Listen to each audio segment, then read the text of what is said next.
Assalamualaikum warahmatullahi wabarakatuh. Halo teman-teman, perkenalkan kami dari mahasiswa IAIN Tulungagung dari Ekonomi Syariah semester 4. Kami di sini membuat video yang disusun untuk memenuhi tugas mata kuliah Ekonomi, Koperasi dan UMKM. Kami di sini dari kelompok 12 yang beranggotakan saya Juvita Indri Puspitasari NIM akhir 173 dan saya Dwi Ventrisya Janti NIM akhir 175. Kami di sini mengangkat tema yaitu dampak COVID-19 pada koperasi dan UMKM baik skala nasional maupun skala lokal.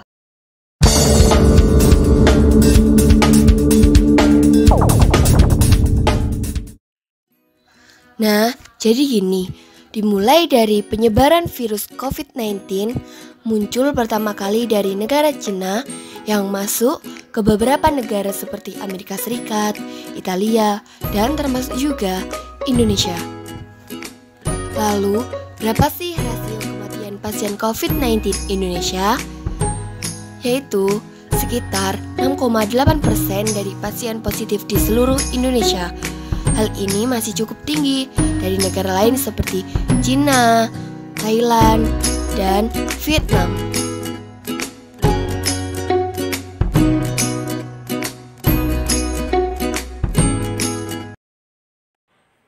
Dari adanya pandemi COVID-19 di Indonesia khususnya dan dunia pada umumnya, dampaknya tidak hanya berupa masalah kesehatan namun juga masalah perekonomian. Ada 6 sektor terdampak di Indonesia menurut kami. Yang pertama adalah dampak pariwisata. Kerugian pada sektor ini ditaksir mencapai 21 miliar. Hal ini karena turunnya wisatawan asing maupun domestik, hingga menyebabkan banyak penginapan yang gulung tikar atau tutup sementara. Yang kedua adalah pasar saham mengalami penurunan. Hal ini dimulai pada awal tahun 2020 sampai saat ini. Penurunan yang paling signifikan yaitu pada bulan Desember 2019 sampai Februari 2020 hingga mencapai kurang lebih 28%. Yang ketiga adalah dampak perdagangan internasional impor dan ekspor. Impor berupa bahan baku untuk produksi dalam negeri. Yang kedua adalah impor bahan pokok seperti gula dan bawang putih. Ekspor berupa minyak mentah yang harganya anjlok rendah dan ekspor non-migas seperti hasil perkebunan. Yang keempat adalah perusahaan yang mem-PHK karyawannya. Hal ini menyebabkan pengangguran semakin banyak di Indonesia. Yang kelima adalah pabrik terancam stop produksi. Kelangkaan bahan baku sepatu dan tekstil ini karena 74% bahan bakunya diimpor dari negara China. Yang keenam adalah koperasi, UMKM, dan UKM. Selain 5 sektor tadi, ada sektor yang juga terdampak besar, yakni koperasi, UMKM, dan UKM. Mengapa sektor ini terdampak cukup besar? Apa alasannya? Hal ini karena pendapatan masyarakat pada saat ini mengalami penurunan yang sangat signifikan, sehingga berpengaruh besar pada adanya daya beli masyarakat. Dampak pada koperasi. Sebanyak 1.785 koperasi dan 163.713 pelaku UMKM terkena imbas dari COVID-19 ini. Koperasi bidang apa saja yang terdampak? Jadi, koperasi yang terdampak dari COVID-19 ini adalah bidang jasa, simpan pinjam, dan juga produksi. Lalu, apa akibatnya? Jadi, akibat dari pandemi COVID-19 ini, para pengelola koperasi merasakan turunnya penjualan, kekurangan modal, dan terhambatnya distribusi. Kemudian, bagaimana dengan sektor UMKM?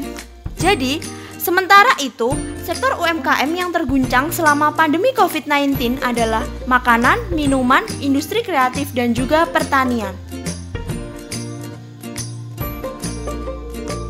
Sebanyak 3.000 usaha kecil dan menengah dan 420 koperasi di Jawa Tengah mulai terdampak penyebaran virus corona atau COVID-19.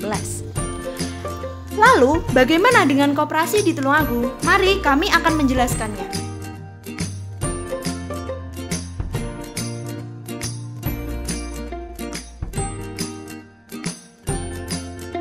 Kami memberikan contoh dari koperasi yang ada di Kalidawer. yaitu Koperasi Simpan Pinjam Malindo Arta Kalidawir Tulungagung, Jawa Timur. Dampak COVID-19 pada koperasi ini adalah yang pertama, putaran kredit melambat yang menyebabkan kualitas menurun hingga menyebabkan kredit macet. Yang kedua adalah kredit macet dan sebagian anggotanya adalah masyarakat perantauan seperti Malaysia yang menerapkan sistem lockdown sehingga penurunan pendapatan. Yang ketiga adalah kredit macet dan tertunda. Selain dari TKI, koperasi ini juga beranggotaan UMKM dan UKM. Karena dampak dari COVID-19 ini semua diharuskan di rumah sehingga UMKM juga mengalami penurunan omset. Hal ini karena daya beli masyarakat juga menurun.